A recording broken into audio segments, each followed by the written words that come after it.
Tom, thank you so much for taking the time to be here today. This is fun.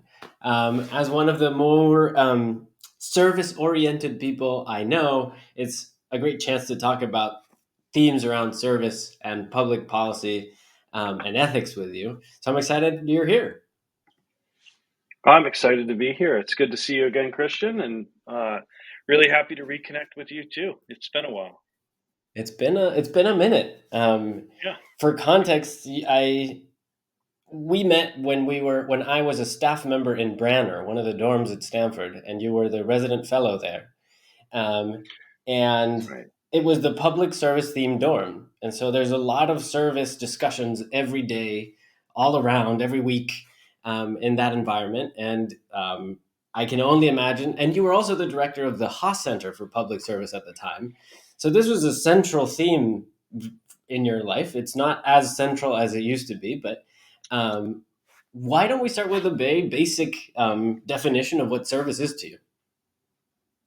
Wow. Yeah, we could start there, but I have to correct you. We didn't meet when you were actually a staff member. We actually met when we were interviewing you to be a staff member, and you were one of the few people that answered the question about the Lord of the Rings main character correctly. I don't know if you remember That's that. true. So Yes. yeah, and maybe that's a good place to start with service because you answered it correctly by saying that Samwise Gamgee was the main character, and he did so by serving Frodo. So, Hmm. um, yeah. So, but in all seriousness, the the definition that I've liked to use for the concept of I'll start with public service, which is what the Haas Center supports. It's really individual and collective actions that contribute to the common good. And I've always loved that definition because of its imperfection, and that it actually begs the question. Every time I would say that to a group of students, the immediate question is, well, how do you define the public good? And that is the question that it's the question that it was meant to provoke in students. Hmm. Um, so that's the question doing its job, is to get people thinking, what is the public good? What is the common good? And of course, I can't answer that for other people. That is something that I think is part of the educational process of coming to terms and trying to figure that out for yourself. Um, I have a question for you, Christian. I can't see you right now because I've got uh, a something there. There we go. Never mind. Can you hear me okay too? Because I have Yeah. it came up. Okay, good. All right, that's better. I couldn't see you All for a right. while because there was a window that had popped up. So Oh, there we go. Um, we're well, all I'm good. glad that so there's technical issues all around with this little project that I'm doing. It's kind of par for the course, but I'm happy that it was resolved. Yep. Um, no, that's awesome. I mean, public service was a big part of my upbringing in high school. And I went through a K through 12 school in Paraguay, and it was very giving centric. Mhm. It was in a Church of England school, so it was very in a very Catholic place. So it was an interesting combination. But the we would do volunteering projects every year of different kinds, and at Stanford, I sort of disassociated with that part of my identity for a little bit until re-engaging with Branner and the interpersonal requirements of being an RA. Um, and then later when we took the class that you taught, ethics and politics of public service, that was a realigning of my values again with that stuff. Um, Mhm. and there's always there's two layers, I think, to the question of what is the common good. There's trying to come up with a framework to define it, but also implicitly there's a sense of selflessness, of surrender, of giving, of forfeiture almost, and or I guess which is the labor, the action that you commit, right? The action will come at the cost of other possible actions, Mm-hmm. And one of the cool things about the Haas Center was the pathways of service and the different ways that that can look like in life. And so I have a little outline of some of the pathways, and a little bit of thoughts to discuss them. And I think also intuitively, most people think of volunteering when they think of public service. So why don't Mm-hmm. we start unpacking the volunteering pathway and some of the nuances that may arrive there. Yeah. Yeah. I mean, you'll remember that we used that framework actually as part of the growth framework for the residents in the dorm. We wanted them to sort of think through each of the different pathways. And I don't know if you remember this exercise, but we used to put the different pathways on the pillars in the dorm in the lounge and just ask people, go to the one that you have had the most experience with. And almost every single time, well, I think every single time, everybody always went to direct service because that's what you're doing in high school.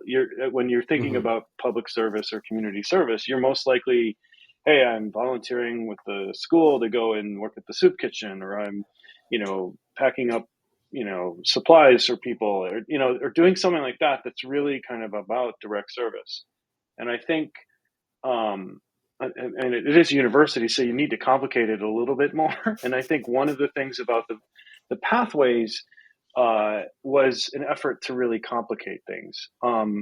One of the things that I realized early in coming to Stanford was that there was a lot of binary thinking about this. Like people would say to me, there was actually a slogan at one point. I think this came out of like the late 80s, maybe the 90s.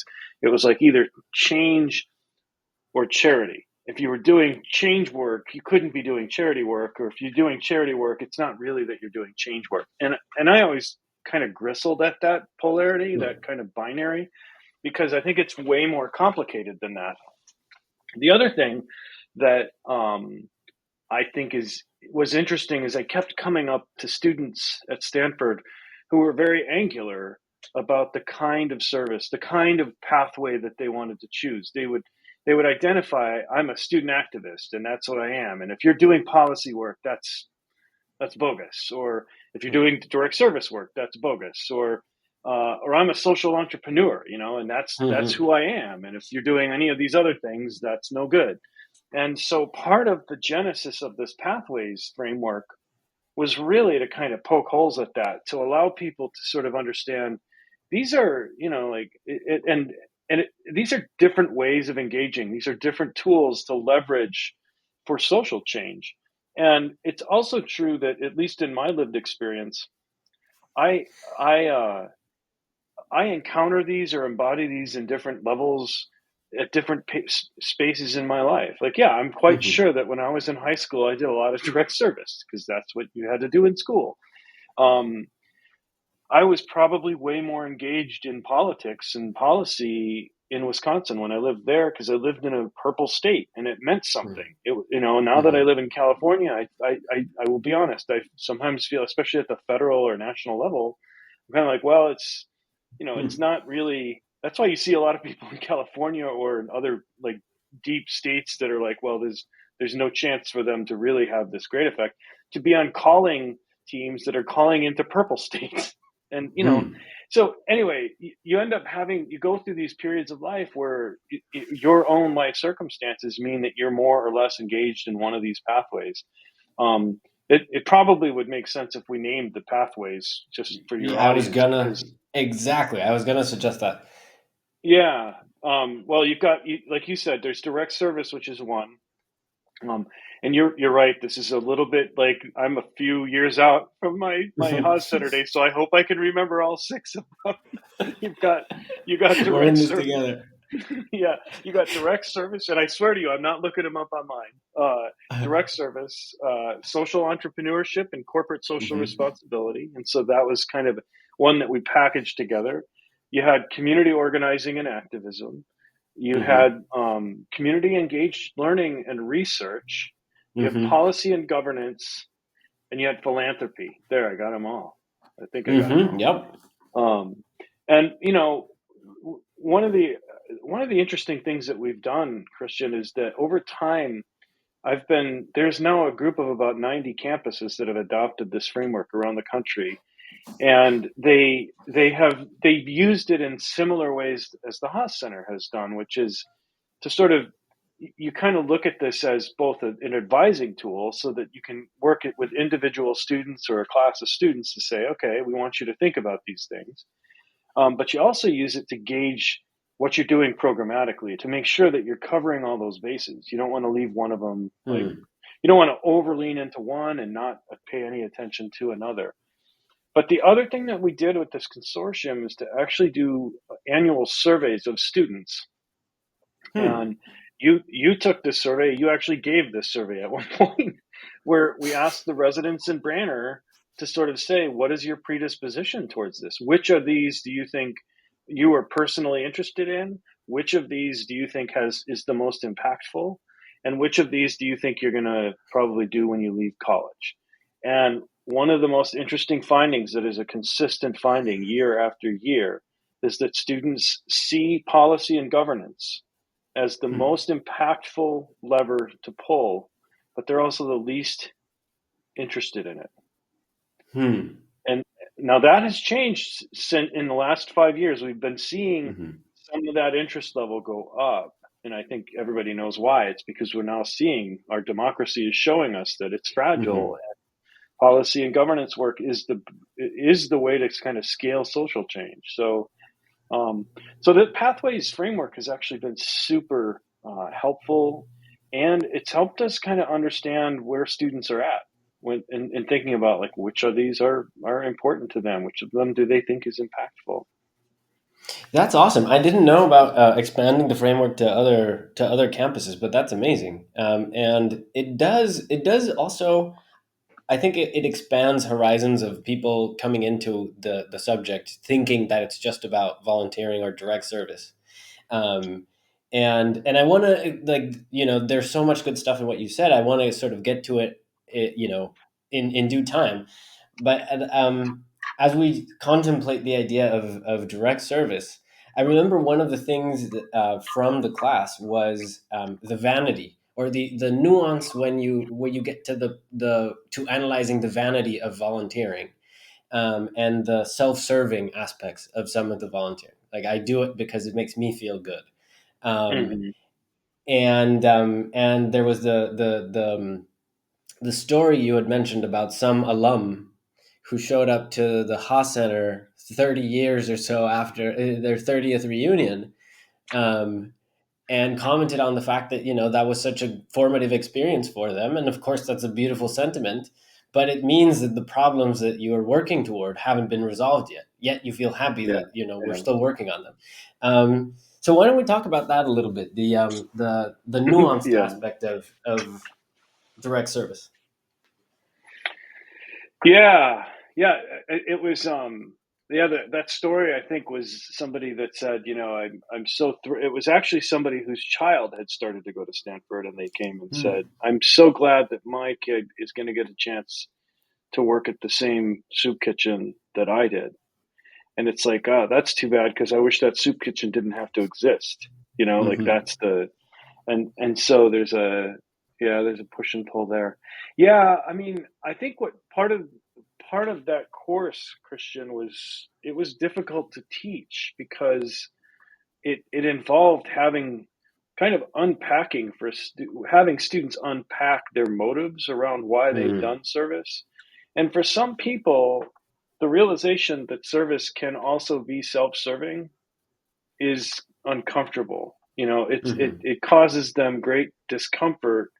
Um, and I don't know if you remember, there was also the story. This was not a true story. It was a story in the Onion about Justin Malveaux, the student that wanted to go to Stanford. And maybe we didn't use this in your year, but he was serving at a soup kitchen, and the people at the soup kitchen basically rejected him and told, I don't know if I don't know if I can use profanity on your podcast, but they were basically saying, get the F out of here. You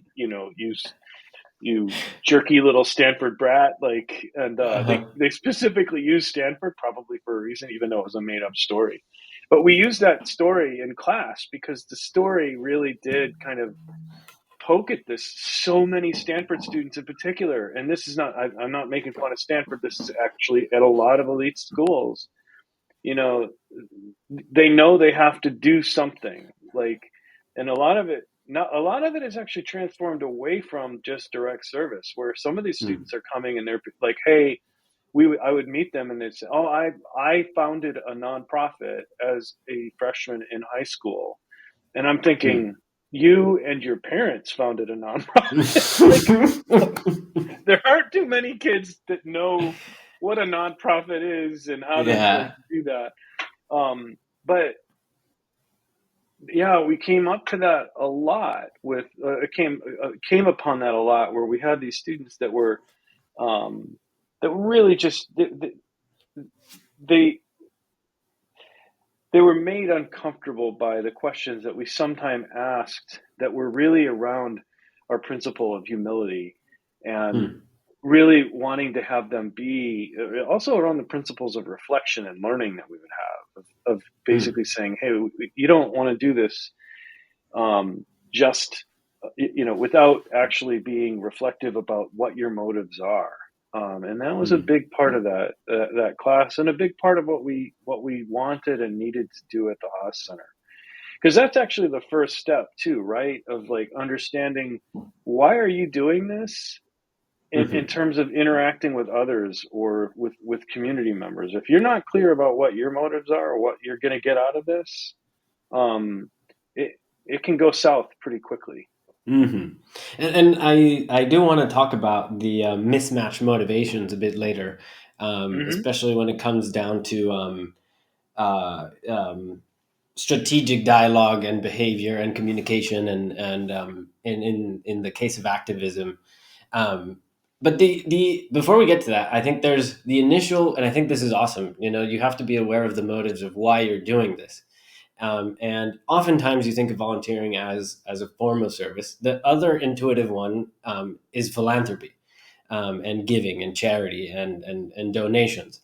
Hmm. It echoes the change versus charity mantra. How do you think about charity and philanthropy?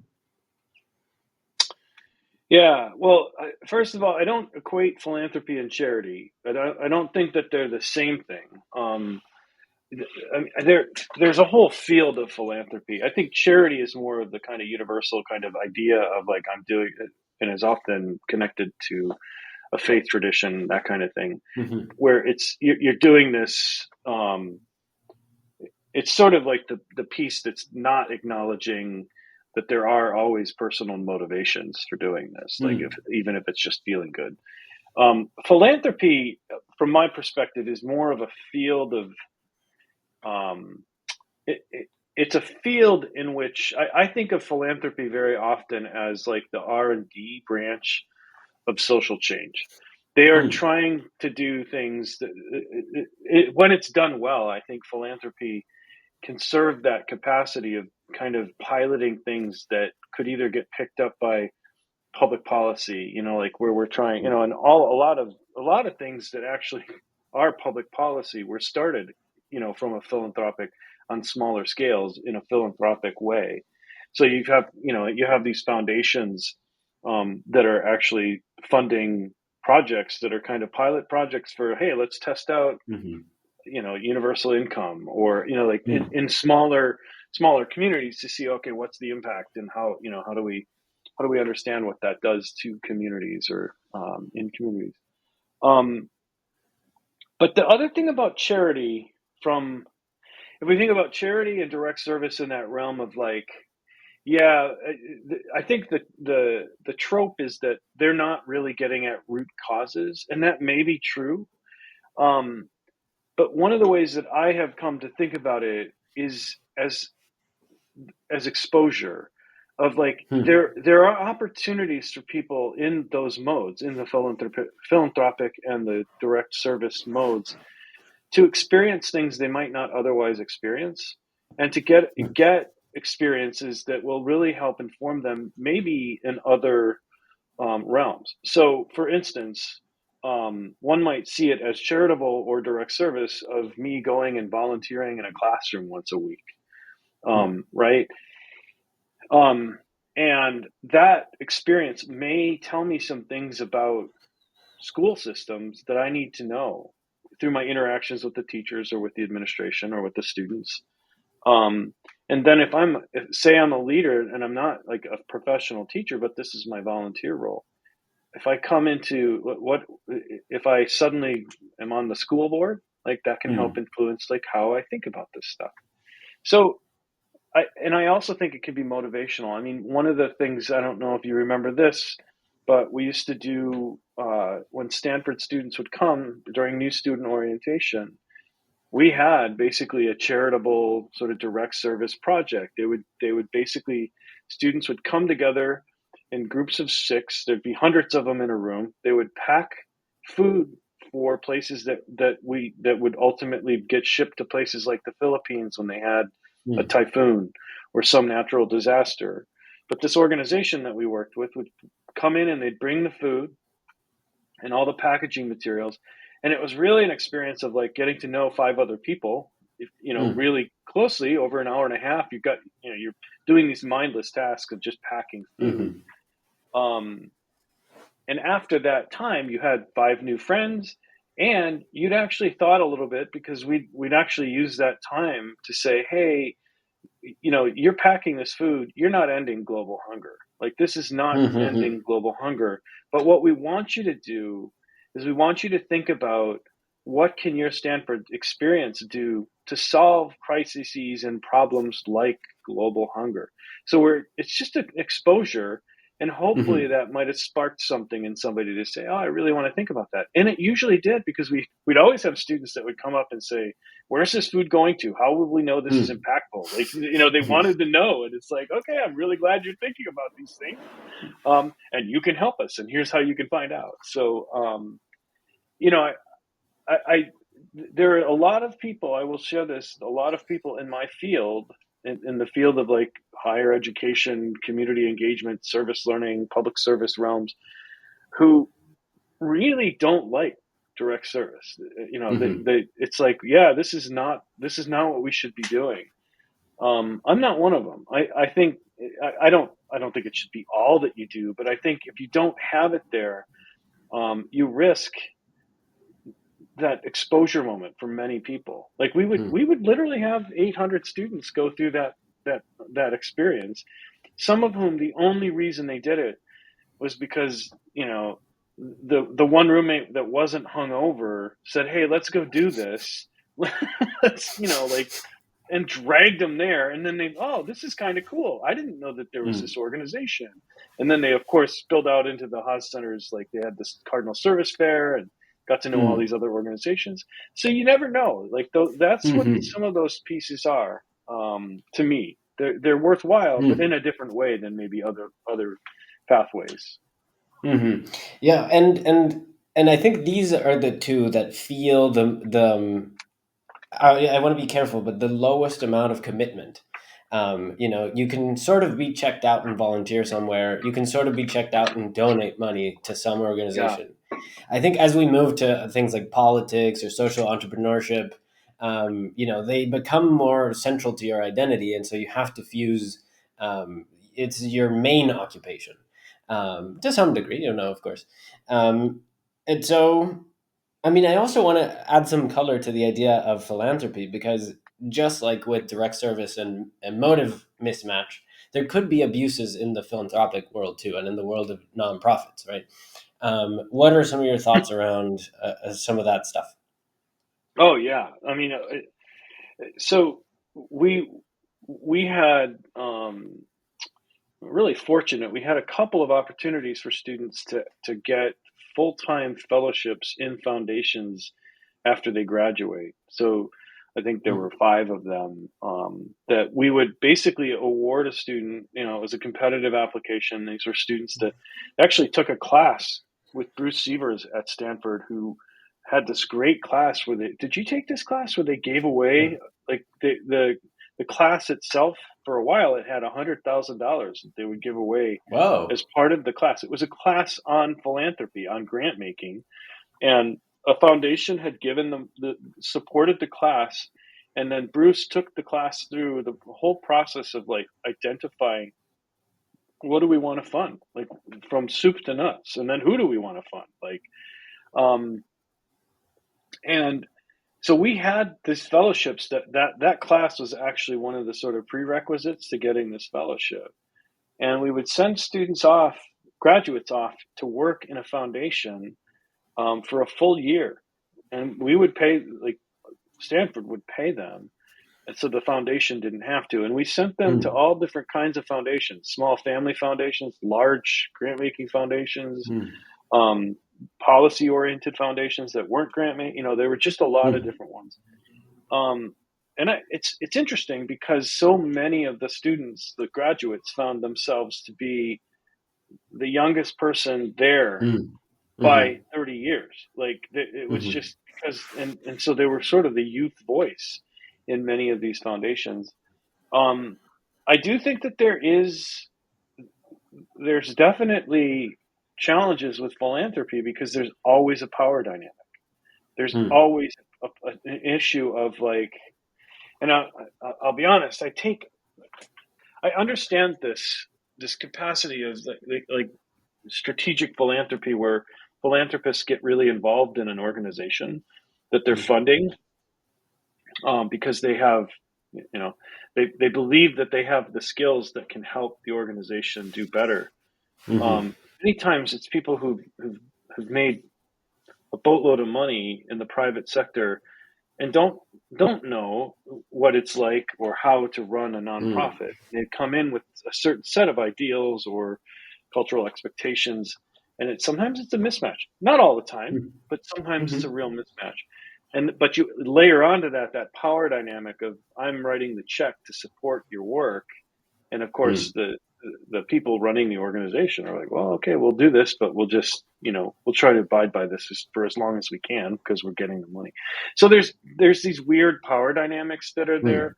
I don't know if you've read Rob Reish's book about philanthropy, but it's he condemns a lot of it as like the uber wealthy exerting an inordinate amount of influence that then erodes our democracy because of the same thing, but on steroids. That they've got an outsized influence on a lot of what's going on in the world. Anyway, so there's definitely challenges. I don't want to pretend that philanthropy is like every one of, as we talked about in our class, as we talked about in the dorm, every one of those pathways has both promise and pitfalls ethically. Like and it's our job to kind of make people aware of those so that they can stay aware of them throughout their lives. And I think that's the exercise that I want to go through today. It's just, we have these ideas about the pathways, and when we think of them in their like most idealistic Platonic form. But as you engage with them a bit deeper, and this was certainly the case in the class. I mean, we're just blazing through some of the things there, and I want to get to some of the moral philosophy stuff later. It's just worth contemplating on the nature of what you're doing. Because at the end of the day, you can't avoid it having an impact. And you want to be sure that the impact you're having, or at least somewhat confident that the impact you're having is pointing you in a direction that you actually want to go. And I think this is, this is probably as good as a jumping point to talk about activism, which is like in the spectrum of from easier to be checked out of toward impossible to check out of, about toward the middle. There's a lot of leeway in how activism could be interpreted. How has activism changed over the last 10 years? Yeah, that's an interesting one. And I will say here that we intentionally say community organizing and activism because we don't want to, it's not a perfect typology, these pathways. And we don't want to, we also didn't want to, when we were developing this is also true of social entrepreneurship and corporate social responsibility. We didn't want to be in a position where we were having to define one thing, but we were sort of saying, hey, we want to kind of put these things in categories that we feel fit together. Activism and community organizing happen to be one of them. To your question, I haven't thought about this, Hmm. Christian, about how they've changed over time. I don't know that activism has changed over time. I think the obviously the approaches have with Hmm. technological, like technology. Um, I I think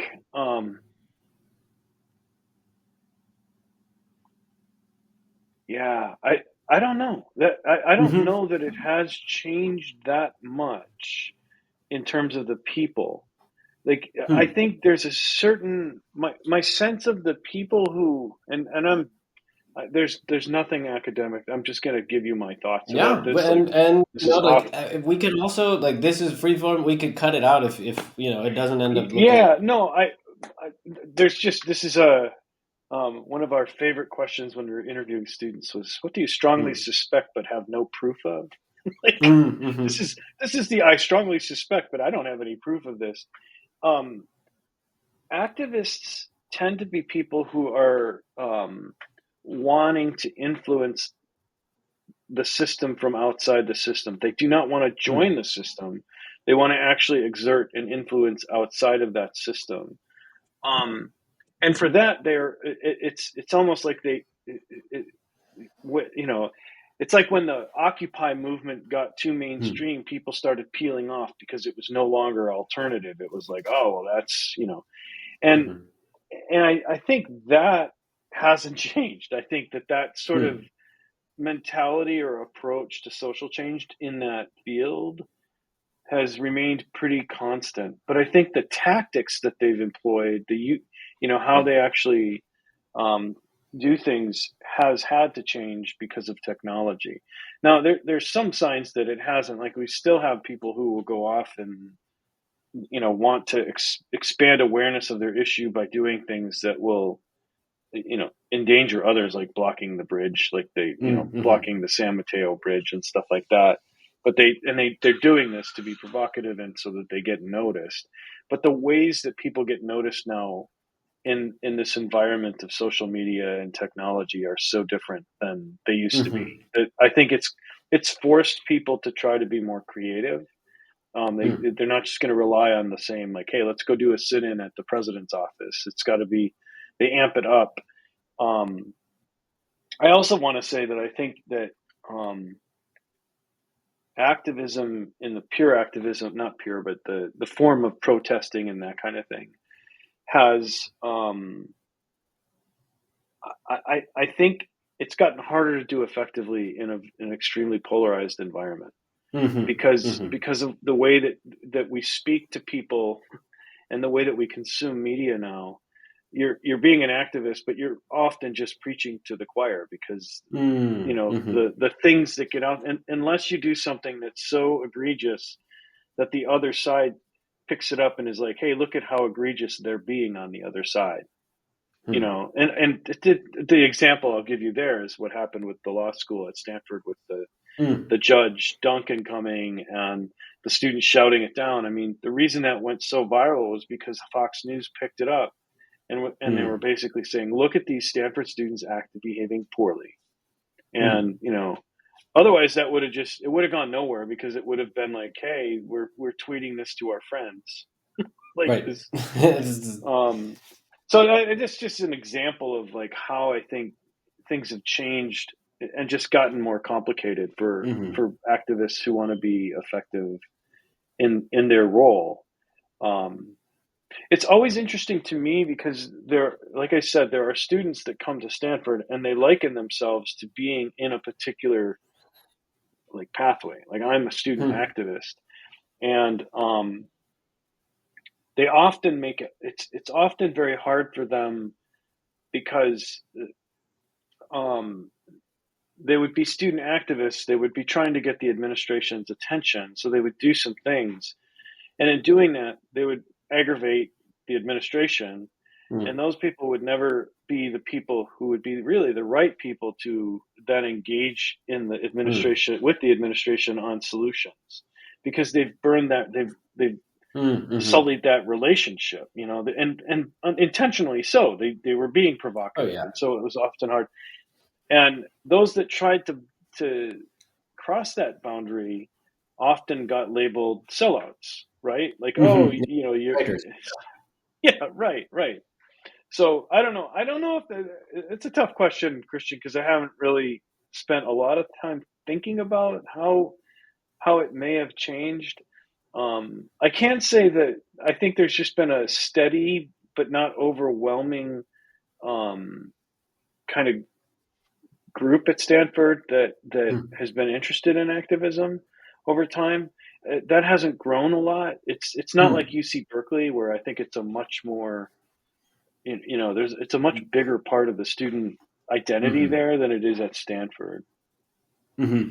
No, and I think the reason I'm asking is because, I mean, activism is an essential part of democracy, right? It's like volunteering Hmm. efforts towards spreading a positive vision for society, or at least, or or a critical vision of society. And somebody like Gandhi was an activist. I mean, that was his. He is immortalized by the fact that he would go on hunger strikes. Um, Hmm. and ended up overthrowing the government basically.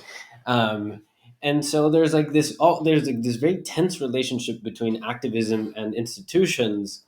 And I think one of the things that I was thinking about when thinking about activism is that in the age of social media, where we have a global comparison table of others' activities, there's sort of this race to the top in terms of like, how do I get the most clicks for Yeah. whatever activism I'm doing? And sometimes that comes, it may be misaligned with the most effective way to actually get your vision across. And Hmm. and I want to get back to the point of like this dialogue with institutions, because I know that's more top of mind for you today. But Well, but before we go there, let me jump in there because I think there's two things that come to mind based on what you just said. One is that I do think here's a change that I do think has happened. I do think that activism has gotten. I think it's gone to a place where it's very often seen as trying to dismantle or destroy or hmm, break down or force a collapse in something that's happening. And I think that you mentioned Gandhi. I think Gandhi had a vision that was a positive vision of something hmm, that could be, that he was much better at articulating than much of the activism that happens now. I think hmm, a lot of the activism that I see is about like let's you know let's break the let's you know break our capitalist society, but there's not a hmm, vision for what could be that is compelling to people. And I think that's where hmm, a lot of the I think that's where a lot of this breaks down. I'm actually reading this book. It's actually Richard Rorty wrote. Well, it's a series of 3 lectures that he gave in 1997, and he's sort of critiquing the leftist movements of the 20th hmm, century. And this is exactly his point, that basically the left, sometime shortly after the civil rights movement, basically turned into basically traded cultural politics for a practical politics, hmm, like a real politics of like what could hmm, be, and it became more of a cultural politics. The other thing that I think is a danger with activism is power. Um, I think I think that there are um, times when activist leaders uh, they end up getting drunk on the power of like the hmm, notoriety, and it often makes them make bad decisions about hmm, the movement that they're leading or starting or catalyzing. hmm, I don't know if this is true, but somebody once told me that Yasser Arafat was basically convinced by his advisors not to accept a two-state solution because he would lose power. That the power hmm, was in the hmm. fight, and that he basically did not Yeah. he was convinced by his advisors not to do that because it would mean losing power. Wow. Again, Jeez. I don't know if that's true because I'm not an expert in that, and it was a Hmm. long time ago. But uh, that's it's just a thought-provoking Hmm. idea. No, and I think it echoes across probably all major conflicts, like especially conflicts that Yeah, have low social support. I'm thinking Vietnam, probably, um, and and also I think this is the most delicate of the topics because it involves people's political affiliations. But I think also worth noting is that in this polarized environment, what you said about the lack of a positive vision and the impression that it's all about tearing stuff down is true on both sides. So on the yeah, left, you have the dismantle the patriarchy and reset the institutions, and then on the right, you have the idea that it's all very corrupt. That the deep state runs everything, and so you do want to drain the swamp type of yeah, energy. yeah. Right. And I think it's actually a pretty dangerous cocktail because you have both sides in this position, and they're deadlocked against each other. But anyway, I think that's like probably enough of the activism side. Mhm. And there's also now we get into more like this is your job and local politics or policy in general. But one of the fantastic parts about that class was thinking about East Palo Alto and dreams of a city. Um, that was a wonderful case study in how politics can, or different scales of politics can have such an outsized impact in communities. And the impact one freeway can have in Mhm. communicating or excommunicating a group of people um, from an economic bloodline, let's call it, or blood vessel. Um, why don't we do a brief conversation about politics in East Palo Alto and um, the service Yeah, component of it? yeah. I mean, well, there's lots to talk about there, but it might be interesting.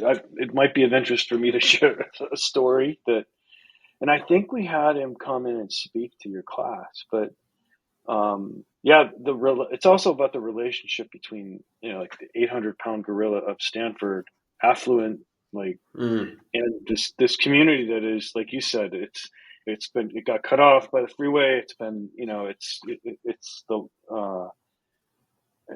it's rapidly being gentrified. I mean, there's all the stuff that's hmm. happening over there. But when I got arrived at Stanford in 2009, one of the first meetings I had was out at East Palo Alto. I was going out there for a meeting with well, it was a festival that the Ravenswood Education Foundation was having, and a guy that was the head of this education foundation came over and put his arm around me and said, I heard you're the new Haas Center executive director. Um, you can One thing you can do for me is stop sending us your goddamn students to start another tutoring program.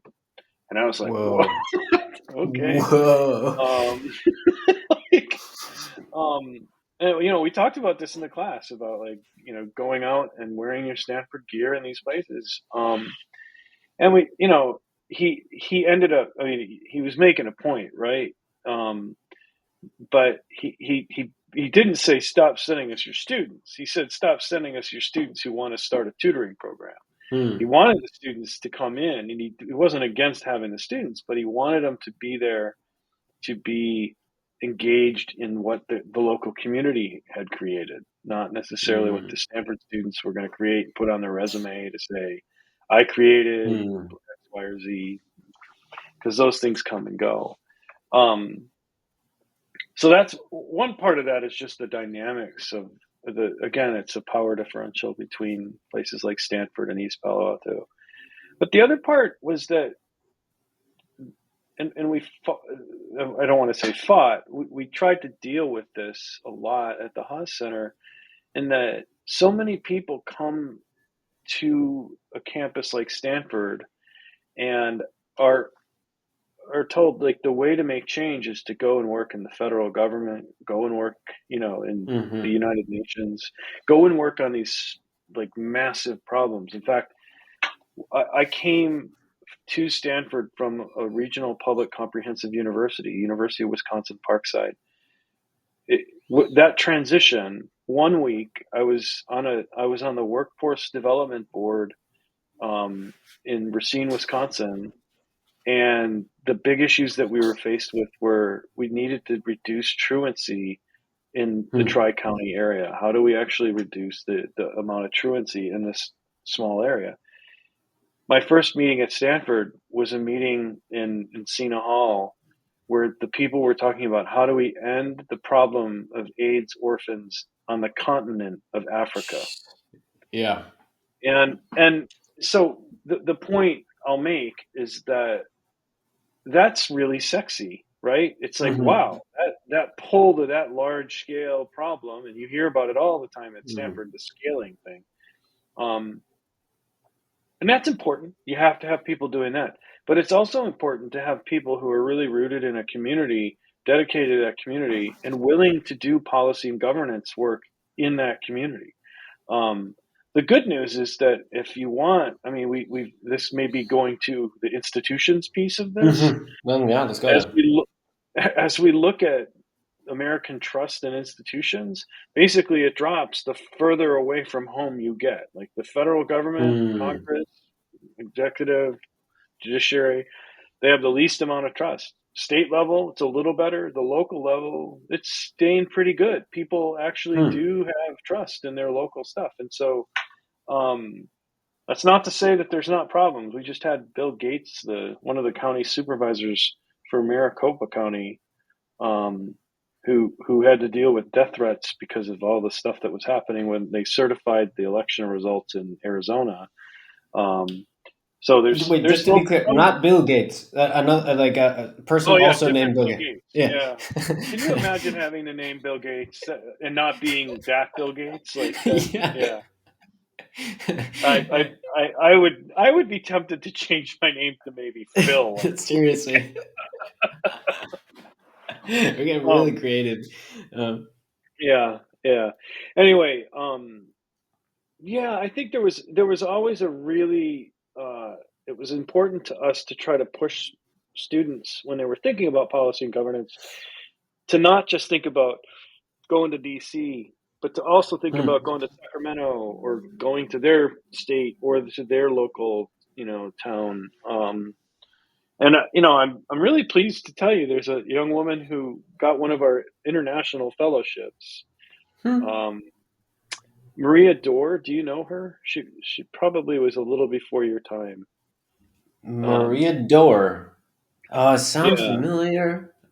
So she probably was a few years before you, but she got our international public service postgraduate fellowship.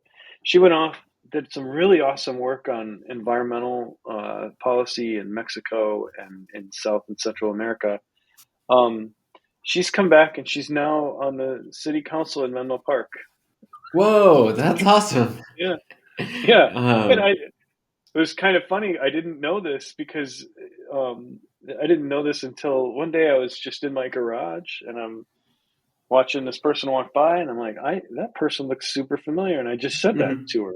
She's just walking, and I'm like, hey, you look familiar. She's hmm. like, yeah, so do you. Like I had interviewed her for this fellowship about I don't know 7 or 8 years ago. We got to talking, and it was like, oh my god. But that's how I found out that she was on the city council. But Is that that must have been a wonderful experience. That must have been very rewarding. oh Um, yeah, yeah. And oh actually just this week for Democracy Day, 2 days ago, I put her in touch with some people, and so she served on on something on campus at Stanford, talking to current students about careers, like talking about wow. hey, so it's kind of full circle for her. Yeah, no, she's wonderful. Anyway, sorry that was a bit of a tangent, but it is an example of somebody that really picked up on the idea that Hmm. local is really important, local policy and governance. Hmm. And yeah, not to say that it's not important to do stuff at broader scale, but I think for many people, it's also more rewarding because you have the opportunity to see the impact of your work Hmm. more Hmm. visibly, when you're setting local policy and doing local governance work. Yeah, and there's a fantastic book called Seeing Like a State. I don't know if you've heard of it. Um, Mm-mm, no. the main idea in the book is this concept of legibility and the state wanting to standardize things to have a cookie cutter model to apply everywhere. And Hmm. you make spreadsheets based economic decisions as opposed to boots on the ground effective decisions. And some of those effects, I think, what happened at East Palo Alto is exactly this. There was a very Yeah. rational decision, and you have to sort of wrestle with it. But this concept is really cool. Legibility, and Hmm. the states endeavor to and this is everywhere. Like any government form, you're sort of like fitting yourself into a square when you're a highly dimensional being. Um, Yeah. Yeah. and okay, so these Well, I are do. these are some of the, go for it. No, I was just going to say those kind of ideas. This is I will pontificate once again. I think going back to the concept of like a lot of what's happening right now is about tear it down, break it. Like Hmm. we don't like the current situation. We have to get rid of it. What I really hope that we can get to, and this is on both the left and the right, because I agree with you 100% that this is not like one side is to tear it Hmm. down and one side is to build it up. It's like both sides are just tear it down, Hmm. but for different reasons, right? And they Hmm. want to tear different things down. I'd love to see us get to a place where we have more civic imagination, where we can take these ideas of like legibility or citizen assemblies or like Hmm. new ideas about how do we govern or how do we govern ourselves. Like Josh Ober's got a great new book called The Civic Bargain, um, where he talks about democracy. He defines democracy in this way. He says democracy is when we are in large groups, how do we collectively make decisions in a pluralistic, large scale group Hmm. without a boss? Like, and I love that definition because that is what I think of when I think of democracy. I also like to say we live in a liberal democracy, so it's about doing that collective part, but while also paying attention to the individual rights, Hmm. and like the rule of law and like that kind of thing. So, but the main point that I think if we could be a little bit have a little bit more civic imagination about what could Hmm. be, what are the ideas that we have that are going to actually propel us forward, move us beyond this like terrible polarization that we have where we can't seem to sort of Hmm. see eye to eye or get anything done. And that's not going to happen by just continually tearing stuff down. It's going to take people Hmm. coming up with like, hey, here's a new idea that I think we should try. And kind of wrapping it into this is where philanthropy could come into play and say, hey, Hmm. let's fund some things that are kind of small scale versions of this. And that's what I'm hoping that we do at this new center that I'm a part of is to Hmm. figure out like what are the ways that we can improve institutions and run some experiments to see if they work. Hmm. Sorry, I'm probably Um, getting ahead of your question. no, no, no. This is great. I mean, I honestly, I'm realizing we're not going to get to cover all the pathways. Education was a whole bucket. Social entrepreneurship and aligning, business motives with social motives. I wanted to talk a bit about military service and the concept of complete surrender to an entity, but you're still faced with difficult moral decisions there. Oh And yeah, then the whole yeah, chapter on moral philosophy, which was great. But I think it's worth just talking about institutions because it's the thing that's top of mind. It's the thing that I feel like is the closest to um, critical issues in society today. And so, why don't we talk about what it is you're focusing on now? yeah. Okay, so it's interesting because my entire life, I think, college students, including when I was a college student, I think come at this and have this almost knee jerk reaction when you say institutions. Hmm. That's a bad thing, like right. And I'll never forget. I don't know if you know who Marshall Gans is, but Marshall Gans teaches community organizing. Um, and I just a second. I need to.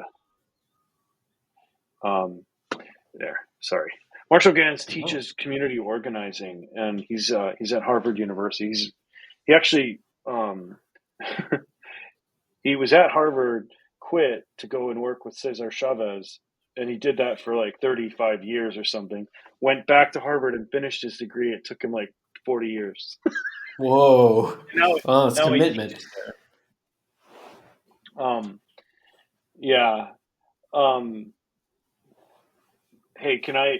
My daughter's having a problem with her car. Let me just text her real quick. Yeah, for sure. Of Um, course.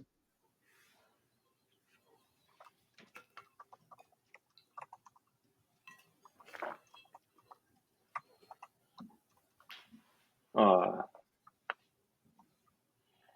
sorry. All good. Family is a part of service.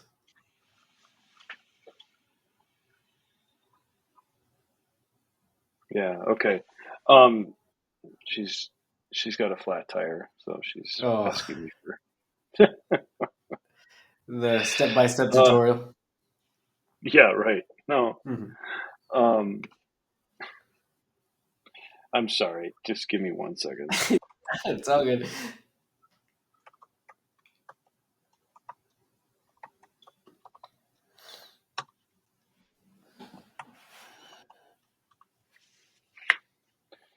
Okay.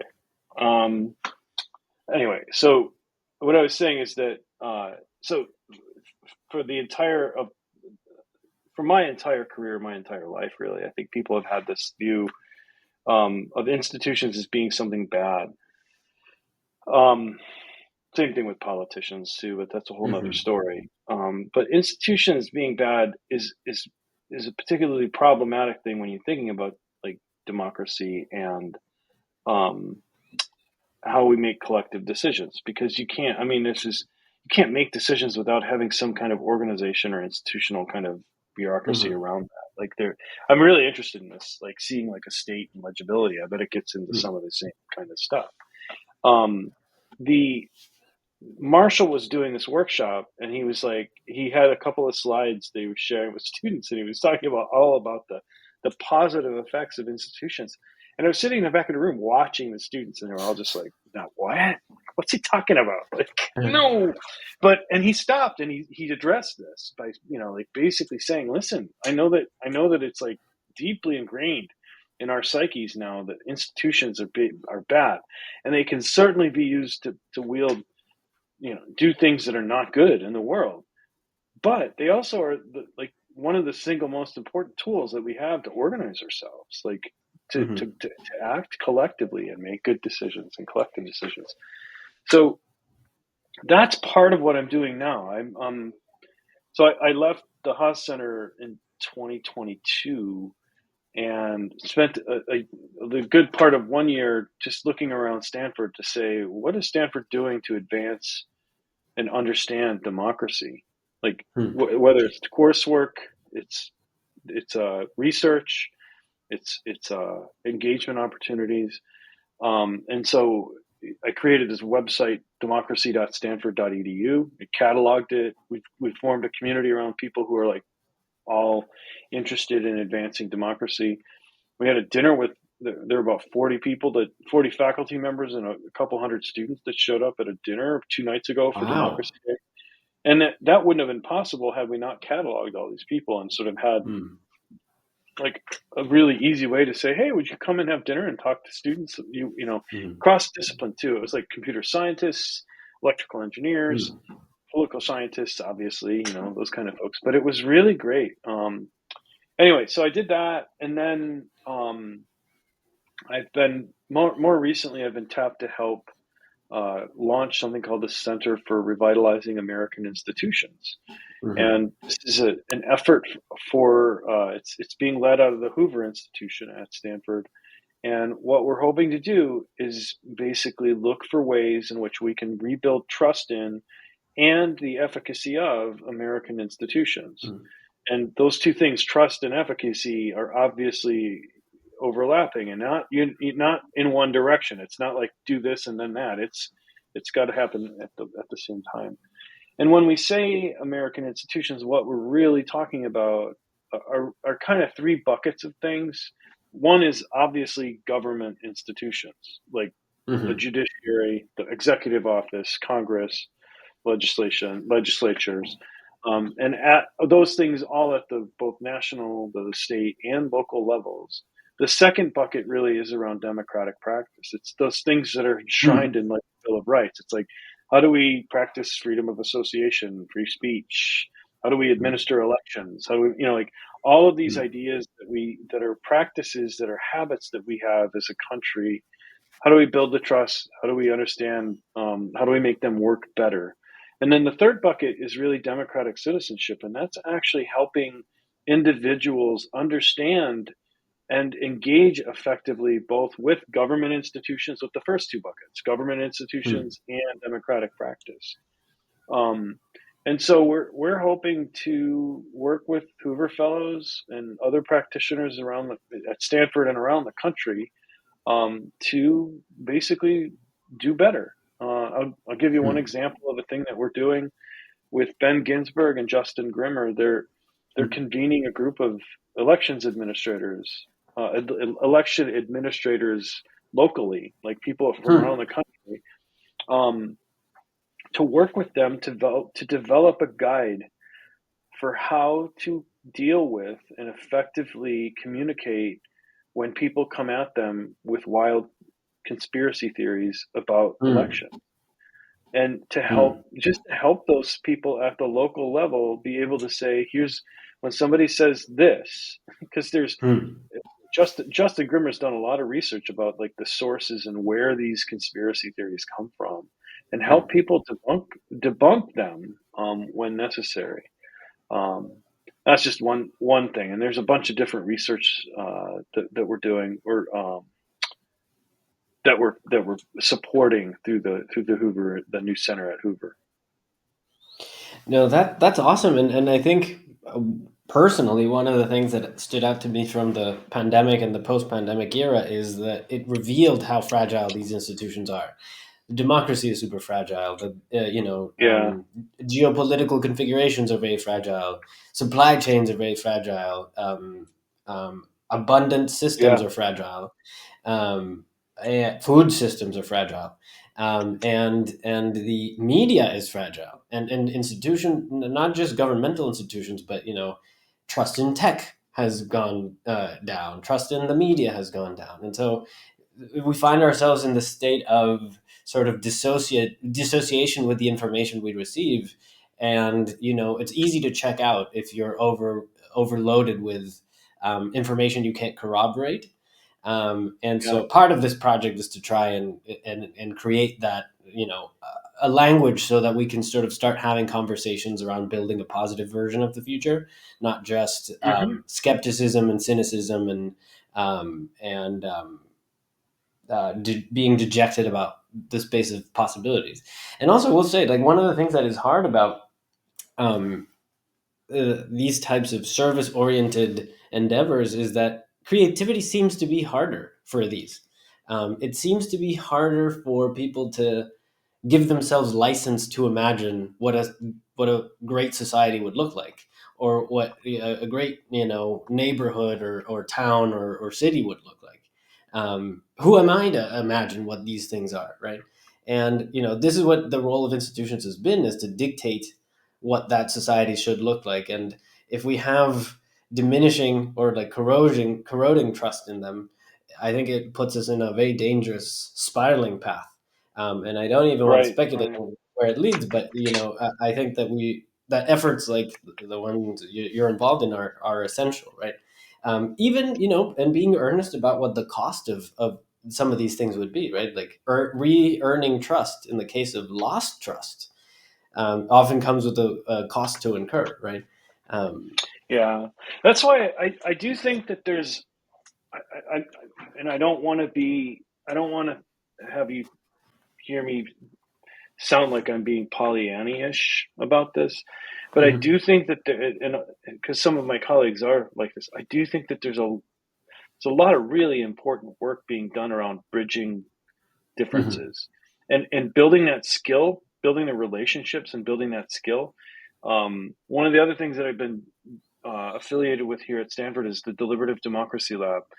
These are structured ways in which people can actually come into contact with both other people and ideas that they disagree with, and Mhm. really kind of be, one of the most important pieces of research that they're coming out with is that, yeah, these conversations may not be changing their minds, but they are changing their ability and willingness to talk with people who are different than them. And Mhm. that's kind of the starting point for us to get out of this right now. I think you're so right, Christian, to talk about, to kind of point to the pandemic about Mhm. some of the things that ail us, that we may have been trending this way anyway because of social Mhm. media, but because of what the pandemic did to both increase the polarization and sort of increase the distance between us, um, we have to do a lot of work on our ability to have conversations. To, this might be this is where I, I actually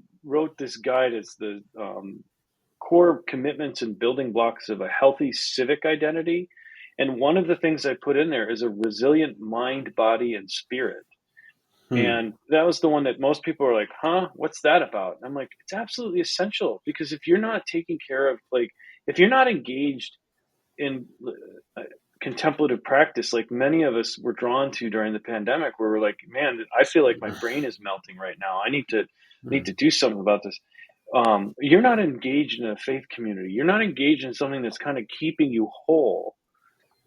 It you're not going to engage very effectively when it comes time to, like, having those difficult conversations, Mhm. or talking to somebody who's different than you. And I'm experiencing this. I mean, we all experience this. We have family members and friends that uh, we disagree with. Most of us have family members, at least, that we disagree Mhm. vehemently with. And I think that's really one of the first steps. I know that's not an institution, but I do think that it's linked to what we have to do with institutions, because I don't think we can get to that place of civic imagination and civic creativity and Mhm. generativity until we have done the work we need to do to kind of get us moving and bridging. Interestingly, I do think that there are things that we can do with institutions that will help us move in that direction, because there's a lot of institutions that actually, um, they basically reward bad behavior around this Oh, polarization stuff. totally. Like the winner take all election, Mhm. we should be moving to ranked choice voting. We should be, Mhm. fractional proportional representation. There's a lot of things that we could do that would, we could change our primary system. We can, Mhm. deal with the campaign finance reform. All of these are structures, these are institutions that actually push us towards the polarization that's just spinning and spinning out of control. So there's almost like a, I think of this as we have to have a twin engine approach to solving these problems. On one Mhm. side, we have to really deal with those interpersonal skills and the relationship skills and the bridging skills, and on the other hand, we also have to deal with the kind of imagination, the civic kinds of things, the new institutions, new ways of practicing democracy that actually don't reinforce this polarization on the other side, Mhm. the tenseness and the bad relationships. Yeah, and also one thing that I think I noticed during the pandemic is that when matters get so polarized, it negates the ability to have critical thinking about your own positions and others' positions, because you're dehumanizing the other point of view and you're not really actually analyzing your own point of view. um, Yeah, and and it sort of removes the problem of developing a shared language and shared moral framework. I mean, one of the things that we're not going to get to this time, but incommensurate values and moral relativism and sort of like the clash of value hierarchies. Um, I mean, that doesn't get solved unless there's some sort of bridge and dialogue about, even if it's not about the end state, it's about how should we think about getting to an end state. Um, Tom, we're almost out of time. I have one last question for you. What do you say to somebody who's thinking about incorporating service into their life? Be them in a position where they're either, say, a software engineer at some big tech company, whether they're um, in industry, in academy, in the arts, or somewhere in between, somewhere else. What do you say to them? Yeah, well, I don't have a standard thing to say, but because it's all going to be contextual. But I will say that very often what I draw upon in those conversations when I'm faced with somebody who's thinking about like how how can I contribute? What should I do to make the world a better place? I often go to the principles of ethical and effective service that we had at the Haas Center. It's things like, and I mentioned this earlier, encouraging people to really be humble in their approach, be thinking about respect, reciprocity, making sure that you're really prepared, that you're thinking about your own intentions, that they're reflecting on the activity, which is so. I think it's so great that you started with like, hey, I've got my notes out from this class, and I was thinking about Hmm. like that makes me feel awesome that you took that away from that class, that you're doing that reflective work. I mean, you were always somebody that was going to do this. I could tell because you think really deeply about these things. But that's the thing. I would mostly just draw upon those principles to sort of, if I saw them maybe wandering in a direction that was like, hey, I'm going to save the world. I'm going to be a messiah. I kind of lean into this Hmm. humility thing and reciprocity. Or, if I saw somebody that was like, hey, I'm going to go build a house and I've never actually, learned how to use a power tool. Okay, maybe you need to prepare a little better. Um, so yeah, or if I saw somebody that was just doing something and never really thought about why they were doing it, I'd really encourage them to think about the motives or maybe plan to do some reflecting on the activity afterwards. So those would be the things that I would probably share with the person who's thinking about that. And you can get all those principles online at haas.stanford.edu. Amazing. I'll put a link in the description. Tom, thank you so much for your time. This was wonderful. I mean, this is the Yeah. first one where I actually ran out of time to talk about all the stuff I wanted to talk about. We got more Oh, I'm material. sorry that we didn't get to incommensurate values because that's a really confounding I, one. So yeah. yeah, that Maybe I'm next time. sorry that Maybe we next didn't time. get that. Yeah, maybe No. next time. I All should right. go too because Yeah. Elizabeth's tires got to get fixed. Of course. Yeah, yeah, yeah. We can call it. Have a great All day. right. Bye. Yeah, thanks, Christian. Take care. Bye bye.